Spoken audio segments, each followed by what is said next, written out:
Cowards, cucks, and sports fans the world over, welcome back to the only show on the internet that matters. It's Preston Can't Play. Joining me on the couch, as always, the corduroy legend, the modern-day Adonis, Preston Black. What's up, everybody? And sitting on the couch with him, the same as I'm often want to do, it's the closed caption hero, Cowboy, 100 pounds of pure muscle, Tom Mitchell.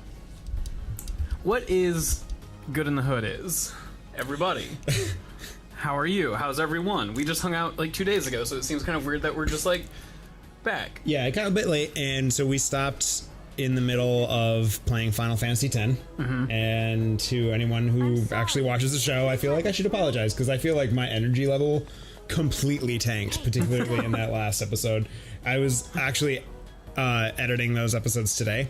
What's that camera? That looks so cool. I know. And I was like, all right, let's get this started on finding my endpoints, and I got to the intro. Mm-hmm. That's just 5 minutes of just me being like, ladies and gentlemen. Oh, you trying to figure it out? You trying to do an intro? Welcome to the and it was half because I was trying to think of something humorous to say, but also half because my ability to do that was gone. I was not in pulling stuff out of thin air mode. So every time I was like, oh, what am I trying to say? What am I trying to say? If you could have been in my mind. Or is my mind? Yeah, where is it? I feel bad sometimes. Sometimes we'll record late and it's chill or whatever. Are they taking Molly? This is how my first Molly experience was. Me and someone just kind of looked each other in the eyes and we're kind of like, are we going to do it? We're doing All right. this. We're doing it. Do it. Take this ride. This is actually the explanation of where there are monsters. It's because you're just on fucking party drugs. Are you on party drugs right now, Titus? But yeah, sometimes the ghost goes to sleep, and so I feel bad to be too bombastic and energetic when someone's trying to sleep nearby. Yeah. But I also think that sometimes it is a benefit. Sometimes I think we have very chilled out episodes because it's kind of have to be quiet inside voices, and because that we kind of chill. Yeah, we've had some good talks on episodes where the ghost is asleep, and it's not ideal, but. Different strokes for different folks. Yeah, I mean... I can stroke off multiple folks at once. Nice. Two hands. Better use them. God gave me 2 hands for a reason. She can sort of she sometimes it takes her a bit to get to sleep. But once she's asleep, she's asleep. It's done? It's over? Oh. I feel bad because I do want to say goodbye to her when I leave. I don't want to just pretend she's not here, but I also don't want to wake her up by being goodbye. Well, she's always afraid that you think that she's rude or something, that she just kind of doesn't say anything and just drifts off to sleep. But no. Sometimes that happens what about Luca? when I'm just here and there's no one around, and I'm just watching something or playing video games, and I turn around and she's just oh, I'm just gonna go she'll be playing The Sims next to me or something, and she's oh, I'm just gonna take a break, go lie on the bed, and then 10 minutes goes by, I looked over her and she's just completely taken over the whole bed and is completely shot out. Miranda can miraculously fall asleep in seconds at any given time. I think she just runs at a constant state of being extremely exhausted. So during her work week, that's the secret. That's the real technique. Yeah. During her work week, she'll usually be heading to bed around 8, 8:30, 9:30 at the absolute latest. So if we're hanging out on the weekend, and especially previously when I was, working later in the day, so I'd usually be up later at night. It's 10:15, we're just hanging out, having a beer and watching anime or something, and within 5 minutes of an episode starting, I'll look over and she's just leaned over and just done skis, just out. And she'll wake back up and come back too, and yeah, cool, we're still having a good time.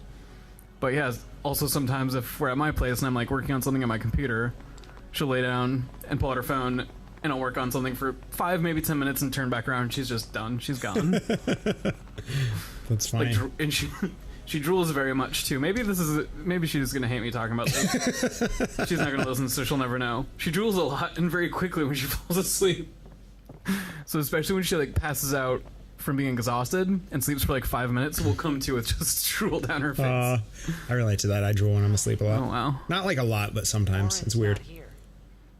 I don't know what makes that happen. I think it's because she has a tongue piercing and also a lip piercing, so I think just having stuff touching your mouth causes her to salivate more. I don't have that problem. I don't have any of those things.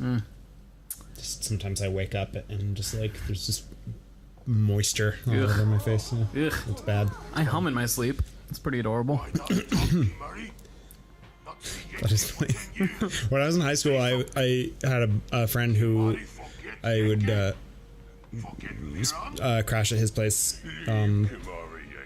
periodically, and he talked in his sleep, and he got it in his head that like you can ask people questions who talk in their sleep and they'll answer you, like, but honestly, because it's their unconscious brain reacting. Yeah. So he had me like stay up one night until he fell asleep and wait until he was talking in his sleep to ask him questions. It did not work. And I mean, they weren't brain teasers. They were like, you know, like what colors, like, you know, like test questions that you would get on like a lie detector or something, like what color's the sky, like, you know, stuff like that. And it was like just nothing, like mumbly ramble responses. So what's going on in this game?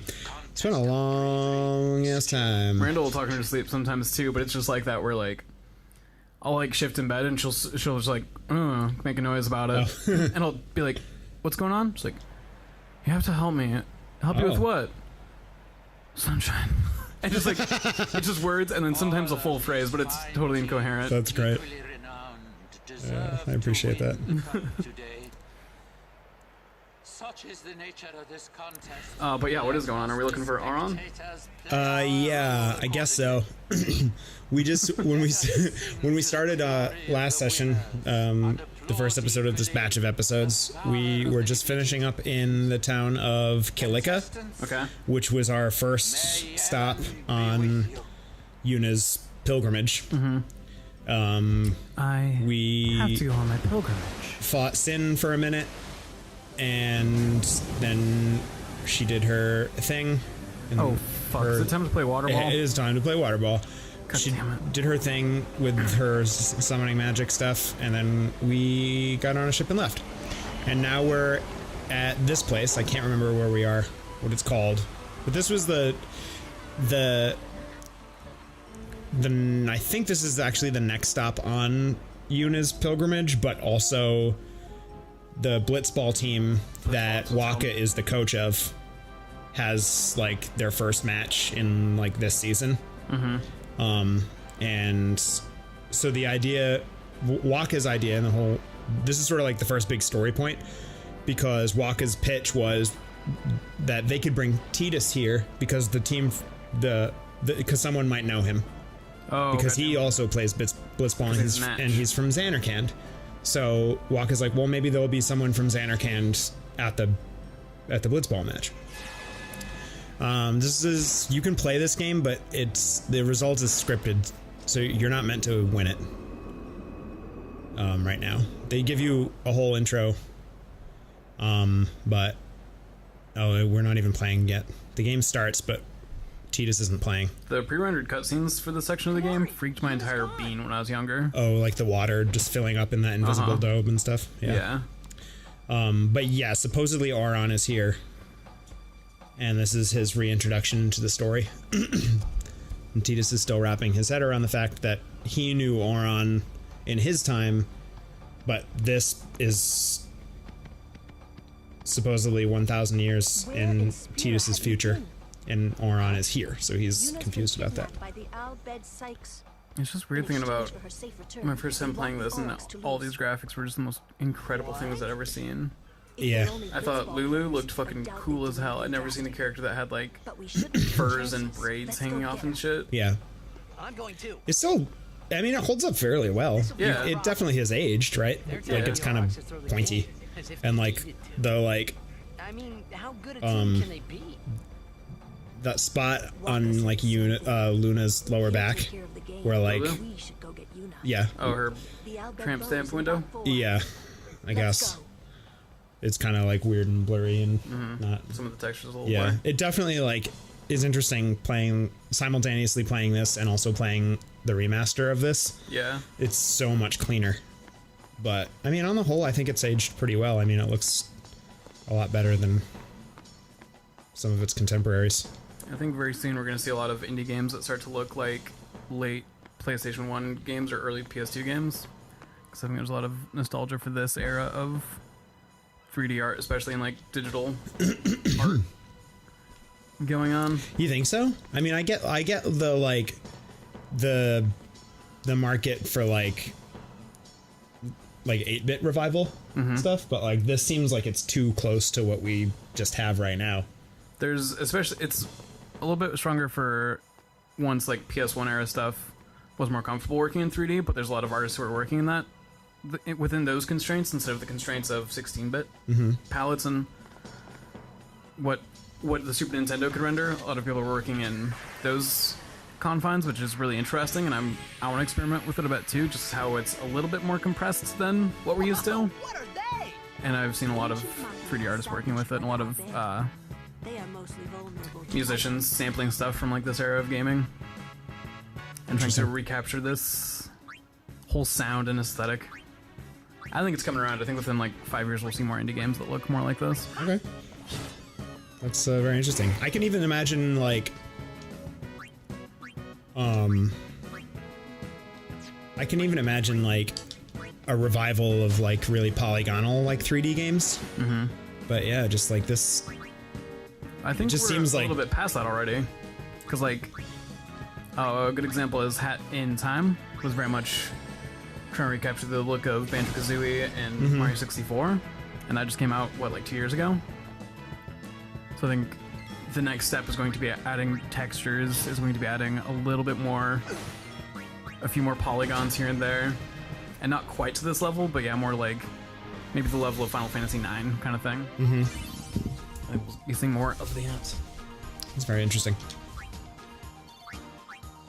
Because it's pretty easy to produce. It's easier to produce than 16-bit. If I just make a character model, I can pose them however I want instead of making new sprites. Right. So I think once more artists get comfortable working in that retro design style, we'll see more games like that. It's very curious. In my opinion, because like that's what indie games are all about, right? They don't have the AAA resources for photorealism, so if they're going to, they can try and pursue photorealism and inevitably fall short and forever look like, oh, an indie game that tried too hard. Yeah. Or they can take advantage of the fact that it's easy to access the resources to make the most gorgeous PS2 game you've ever seen. So if I'm on limited resources and money, it's in my best interest to like shoot for like this level where I can be like, oh, it's kind of retro looking and like within my resources. Commit to an aesthetic. Versus like I'm just gonna like go for like Naughty Dog, but like way fall flat. And like exactly. have it be really poorly rendered and just committing to an aesthetic. Yeah. Whereas like you can do this, but like intentionally. So you could do like this style, but make it look really good. And then no one's going to be like, oh, it's like you didn't do it because you didn't have the money to pay for like high quality stuff. And that's it's like, no, basically what Hat in Time is. I mean, it took the Mario 64 look and committed to that. The Banjo-Kazooie look and committed to that instead of trying to look like the newly remastered Crash Bandicoot trilogy. Yeah. Or trying to look like that ukulele game that came out recently. They're very much committed to being a little bit simpler. And so I think, yeah, committing to looking like the best PS2 game instead of this game. When Final Fantasy X came out, it was trying to be the best looking game it could be. I think it was. Absolutely, yeah. I think. Stop saying it's not. Whoa. I think making a game today trying to look like the best possible game you can make on an indie game dev budget, you're gonna fall flat. You're gonna fall short. Yeah. But committing to making the best looking PS2 game, hell yeah. And games that commit to a stylistic look, I think age a lot better. I mean, Wind Waker versus Twilight Princess, without any HD remasters, just both on GameCube. Wind Waker looks so much better today compared to Twilight Princess. Not that Twilight Princess looks bad, but Twilight Princess was going for a little bit more of like a photorealism look. Right. Meanwhile, Wind Waker very much committed to its cartoony style that was a little bit simpler, but extremely well executed. And it ages better. Yeah. Because, like, the cartoony aesthetic is timeless. Yeah. But, like, the photorealism, it, like... Well, look at, like, this... I think this is not a good example of that, but Final Fantasy VIII, I think, is a better if we're going to go for something that's, like, going for hyper-realism. Because, like, at that time... And other PS1 era games like Silent Hill, another one. So for like they're maybe not the gameplay exactly because they were still kind of blocky, but the cutscenes were meant to be like really smooth and polished and like real looking. And like at the time, it wasn't like Uncanny Valley much, but it was almost like, oh, they're very real looking. Yeah. But like 10 years go by and you go back and they just look like Barbie dolls, right? They look false, like, and it's better to just be like, oh, they're unrealistic, you know, like because then it's like, oh, I can't go back and say like Link in Wind Waker doesn't remotely look like a real person like he did at the time. Yeah, he just looks like Link from Wind Waker. He's his own kind of thing, right? Yeah, because they put a little bit of a constraint on themselves, right, to kind of go to something that's an example alongside Silent Hill.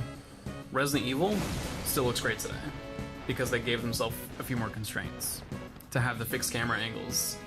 Because of that, they're able to control what the viewer's seeing constantly, so they could really pour a lot of effort into making background effects because they're not going to move. They're 2D flat images for the most part. And they film their cutscenes and with real actors. Yeah, exactly. And that's timeless. Yeah, those are always gonna look like real people. But yeah, I want to see more artists working in the confines of this era, like late PS1, early PS2, because I think there's a lot of potential there. Even in like the cutscenes in Resident Evil 2 aren't awful. I feel like they're not great, but like I think they were smart to do their like cinematic cutscenes like in game. And then, like, to my recollection, the only cutscene that's pre-rendered in that game is the opening. I don't know for sure. I haven't played through RE2. It's the only one that I really remember. Maybe there's one at the end, but like all of the cutscenes are in game. Okay. And the opening is just like a lot of effects. It's a lot of special effects, and there's like one guy like driving a truck in the beginning. He's like so exaggerated, and like he kind of looks like something someone made for like Cartoon Network, like ironically. Okay. You know what I mean? Like it's like they're not trying to make a real looking person. Like he's just like, oh, I'm a fat trucker guy. Like, you know, it's like kind of goofy, if anything. And even at the time, I don't remember being impressed at how real the game looked really good. And that was just like some throwaway character that they just like threw in there. So what's happening here is that this part is really weird, and I think you'd have to really be paying close attention. But even like playing this recreationally, Let's go. I was really confused by it. Basically, what happens is that once the game starts, Yuna disappears, and these three assholes have decided that the Albed have kidnapped her. Okay. And I can't remember if they actually have or not.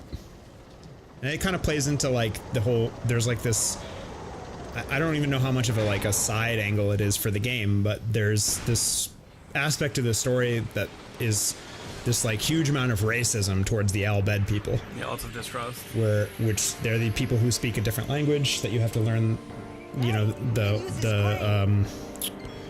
the lettering.